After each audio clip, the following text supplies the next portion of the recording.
सभी को good morning. चलिए हेडिंग डालिए तो शांत हो जाएंगे। लिखना आज बहुत ज्यादा है तो थोड़ा इधर ध्यान दीजिए।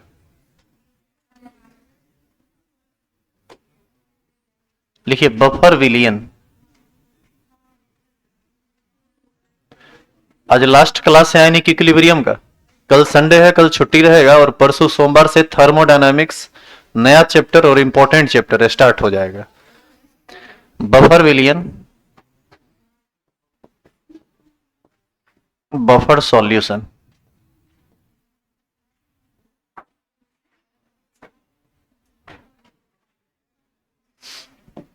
पहले अब आप बफर सॉल्यूशन को प्रैक्टिकली समझिए। आप इधर देखेंगे, एक बर्तन हम लेते हैं और इस बर्तन में पानी ले लिए।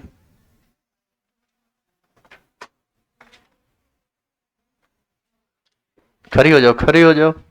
हाँ खड़ी हो जाओ। हाँ खड़ी हो ना खड़ी। हो जाओ, कोई बात नहीं है, 10 मिनट खड़ी रहो, उसके बाद फिर बतिया के बैठ जाना। कह रहे हैं चुप होने तो समझ में नहीं आ रहा है। एक बर्तन हम लिए, उसमें हम पानी भर लिए और इस पानी भरने के बाद हम इसमें NaCl डालते हैं। बताइए NaCl एक लवण है। किसी भी बर्तन में NaCl या कोई लवण डालने से पीएच पर तो कोई फर्क पड़ेगा नहीं, क्योंकि लवण डालने से H+ आयन या OH- आयन की संख्या पर कोई असर नहीं पड़ता है। क्लियर है ये? चलिए, अच्छा इसमें यदि हम थोड़ी सी मात्रा में अल्प मात्रा में, अच्छा ये पहले बताइए इसका पीएच अभी कितना होगा? पानी में यदि NaCl मिलाए तो पीएच कितना होगा? बोलो जल्दी। 7 होगा। अरे जो पानी का पीएच होगा उदासीन होगा। NaCl आप अम्ल या क्षार थोड़ी है जो पीएच का मान ज्यादा या कम हो जाएगा। जो पानी का पीएच होगा वही NaCl मिलाने के बाद भी पानी का पीएच होगा। लेकिन बताइए, तो इसमें यदि हम थोड़ी सी मात्रा में, बिल्कुल कम मात्रा में HCl मिला दें तो अब इसका पीएच 7 से कम होगा। पीएच 7 से कम होगा। यह बात समझ रहे हैं आप? यानी थोड़ी सी मात्रा में HCl मिला दे दिए तो पीएच 7 से कम हो गया, और थोड़ी सी मात्रा में क्षार मिला देते तो, बैठो, थोड़ी सी मात्रा में क्षार मिला देते तो 7 से अधिक हो जाता। इसका मतलब है कि किसी भी सॉल्यूशन के पीएच पर कम ही मात्रा में से ही यदि आप अम्ल मिलाते हैं तो भी और क्षार भी मिलाते हैं तो भी उसके पीएच के मान पर असर पड़ेगा। अम्ल या क्षार मिलाएंगे तो असर पड़ेगा। अम्ल मिलाएंगे तो 7 से कम हो जाएगा पीएच, और क्षार मिलाएंगे तो 7 से अधिक हो जाएगा। हम अब समझते हैं बफर विलियन को। बफर विलियन एक ऐसा विलियन होता है जिसमें यदि आप थोड़ी सी मात्रा में अम्ल मिला दीजिए तो भी और क्षार मिला दीजिए तो भी उसके पीएच के मान पर कोई ज्यादा का असर नहीं होता है। उसका पीएच का मान नियरली कांस्टेंट रहता है, जो पहले था वही रहता है। तो ये भी घोर आश्चर्य की बात कि हम अम्ल मिला भी रहे हैं और पीएच का मान घट भी नहीं रहा है। इसका मतलब है कि आप अम्ल मिला रहे हैं लेकिन वह विलियन एसिडिक नहीं हो रहा है, तब ना उसका पीएच कांस्टेंट है। तो ये एक इंटरेस्टिंग बात है कि आखिर ऐसा कैसे हो सकता है कि किसी चीज में हम एसिड मिलाएं भी और उसका पीएच का मान 7 से कम भी ना हो, यानी उसका पीएच का मान घटे भी नहीं। तो इन्हीं सभी बातों को हम समझेंगे किसके अंतर्गत? बफर विलियन के अंतर्गत। समझे इसमें क्या अजूबा बात है? अम्ल मिलाएंगे भी और विलियन अम्लीय भी नहीं होगा। ऐसा विलियन हम अभी पढ़ने वाले हैं, और इस विलियन का निर्माण कैसे होगा ये बात आपको तभी समझ में आएगा जब पीछे का क्लास आप ऑलरेडी समझे हुए हैं। तो चलिए लिखिए तो पहले इसका परिभाषा लिखेंगे। वह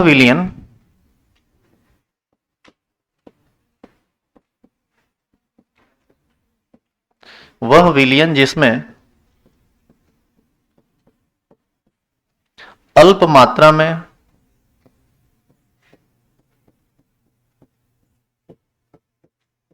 वह विलियन जिसमें अल्प मात्रा में अम्ल या क्षार मिलाने पर भी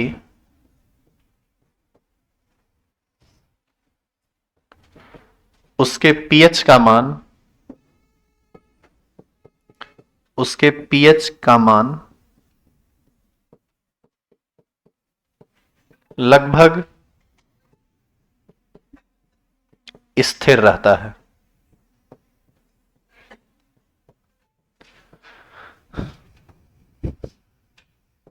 उसे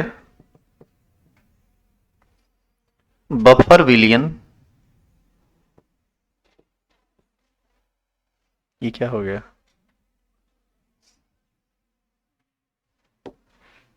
उसे बफर विलियन कहते हैं। वह विलयन जिसमें अल्प मात्रा में अम्ल या क्षार मिलाने पर भी उसके पीएच का मान लगभग स्थिर रहता है, उसे बफर विलयन कहते हैं। क्या वही बात ना आप लिखे हैं जो भी आप समझे थे?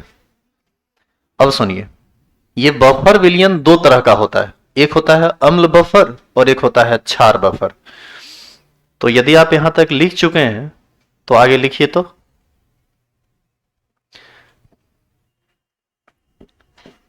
बफर विलयन दो प्रकार के होते हैं।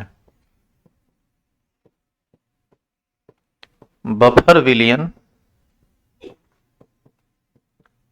दो प्रकार के होते हैं। बफर विलयन दो प्रकार के होते हैं। नीचे लिखेंगे ए नंबर।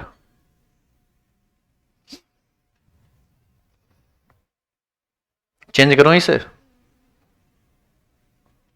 चेंज करें, लिख लीजिए। तो ए नंबर में अम्ल बफर विलयन, इंग्लिश में इसको बोलते हैं एसिड बफर सॉल्यूशन, और बी नंबर में क्षार बफर विलयन, इंग्लिश में इसको बोलते हैं base buffer solution.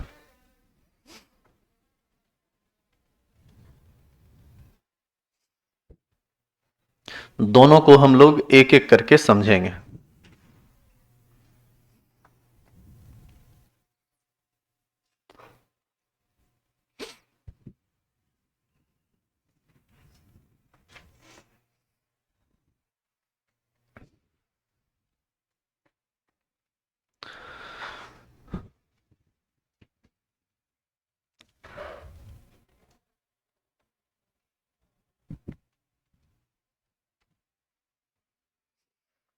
Kunal Singh लिख रहे हैं, कुणाल किंग लिख रहे हैं, सर नौकरी छोड़ दिए? हाँ जी, छोड़ दिए। कितना नौकरी को पकड़ के बैठे रहे। सरकारी नौकरी से ज्यादा फायदेमंद यही है मेरे लिए। हो गया लिखा हुआ? क्या हुआ? तो चलिए ए नंबर हेडिंग डालिए। तो ए नंबर, अब बार बार हिंदी और इंग्लिश में नहीं लिखेंगे, सिर्फ लिखेंगे अम्ल बफर विलयन, ए नंबर। अभी चलेगा अम्ल बफर विलयन, इसके अंतर्गत जितनी भी बातें हैं सारी चीजों को पढ़ेंगे, फिर दूसरा पढ़ेंगे B number, base buffer solution.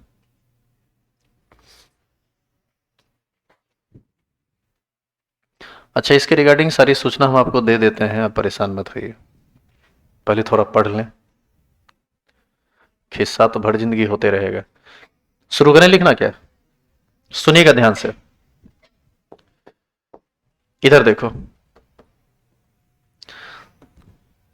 Buffer solution कितने प्रकार का होता है? दो प्रकार का। एक में यदि आप अम्ल मिलाइएगा तब पीएच का मान नहीं बदलेगा, और दूसरा वह विलयन होगा जिसमें आप क्षार मिलाइएगा तब उसके पीएच के मान पर कोई असर नहीं पड़ेगा। एक में अम्ल मिलाकर पीएच को स्थिर रखेंगे और एक में क्षार मिलाकर स्थिर रखेंगे। तो हम फिर से उसी परिभाषा को रिपीट कर देंगे। वह विलयन जिसमें अल्प मात्रा में अम्ल मिलाने पर भी पीएच का मान लगभग स्थिर रहता है, उसे अम्ल बफर विलयन कहते हैं। और क्षार वाला में कहेंगे अल्प मात्रा में क्षार मिलाने पर भी पीएच का मान लगभग स्थिर रहता है, उसे क्षार बफर विलयन कहते हैं। आई बात समझ में? तो लिखिए तो परिभाषा इसका। वह विलयन, वह बफर विलयन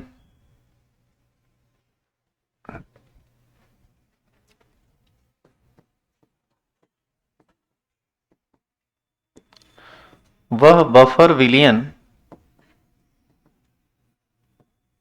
जिसमें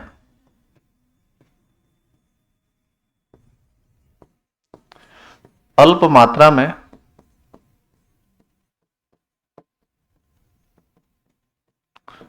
अम्ल मिलाने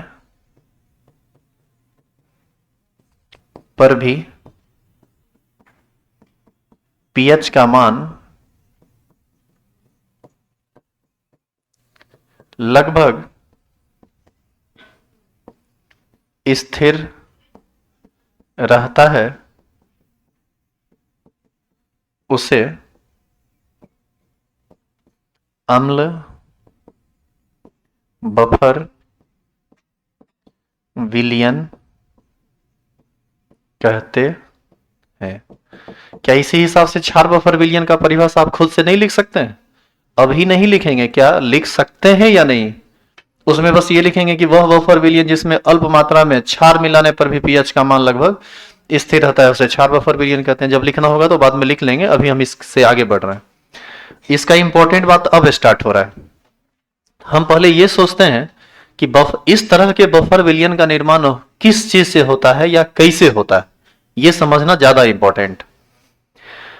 तो सुनिए, आप एक बर्तन लीजिए, उस बर्तन में थोड़ा सा पानी ले लीजिए। विलयन बनाना है तो विलायक लेंगे ना, तो विलायक के रूप में क्या ले लिए? पानी।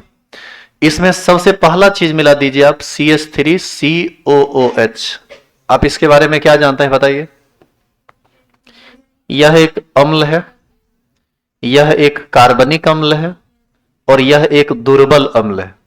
इसका अल्फा 1 से काफी कम होता है, मतलब एक आध 100 मॉलिक्यूल में एक आध 2 मॉलिक्यूल ये टूटता है। किस तरह से टूटता है?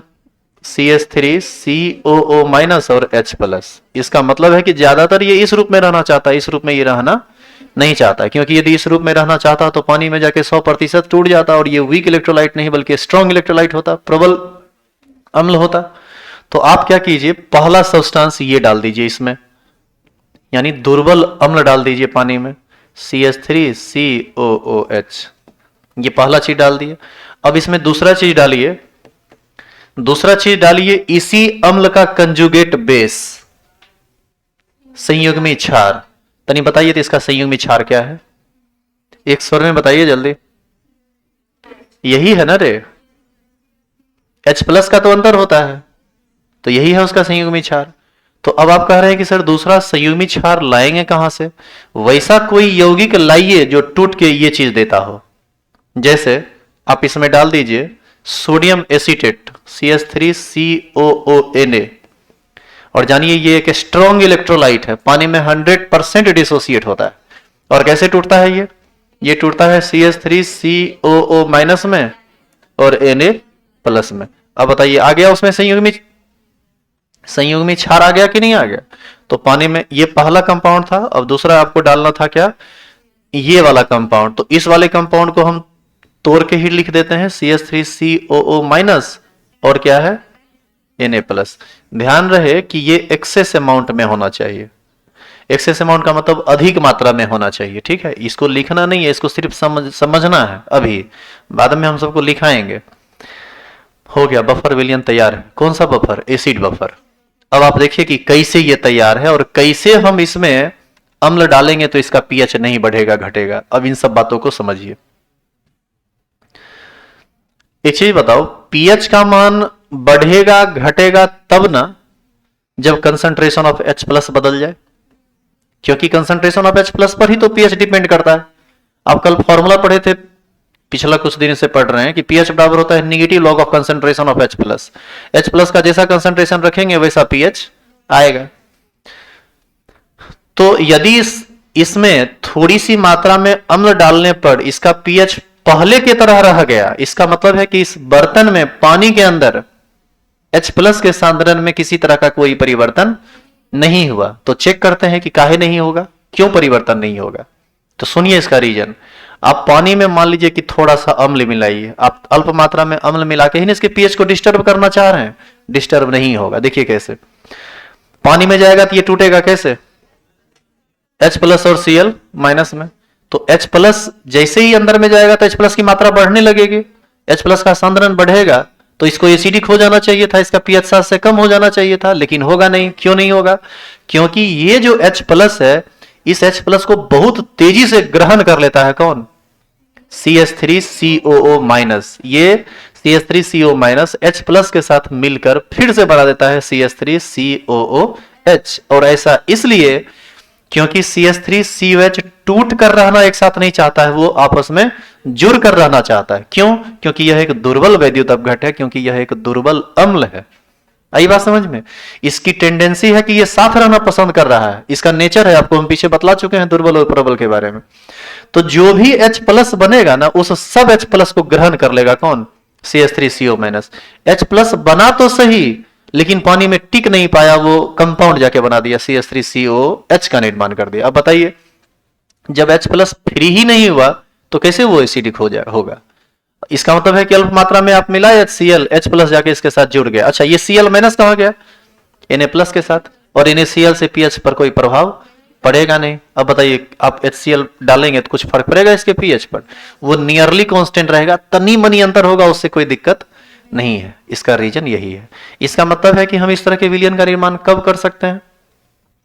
जब हम एक ले लें दुर्बल अम्ल और एक ले लें उसी का संयुग्मी क्षार, वो भी कितनी मात्रा में?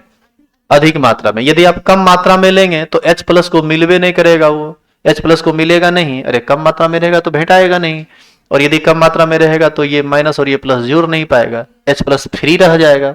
H प्लस फ्री रह जाएगा तो उसका pH घट जाएगा, फिर वो बफर सॉल्यूशन नहीं होगा।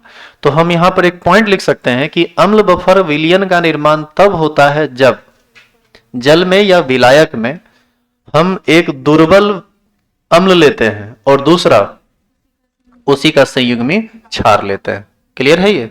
लिखिए तो, लिखेंगे अम्ल बफर विलयन का निर्माण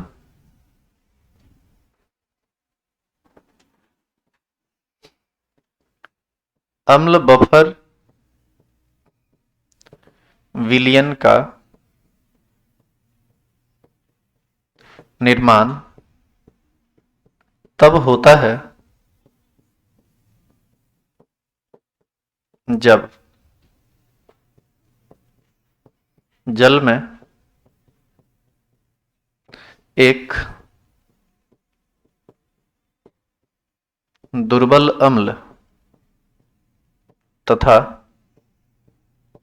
दूसरा इसी का संयुग्मी क्षार लिया जाता है।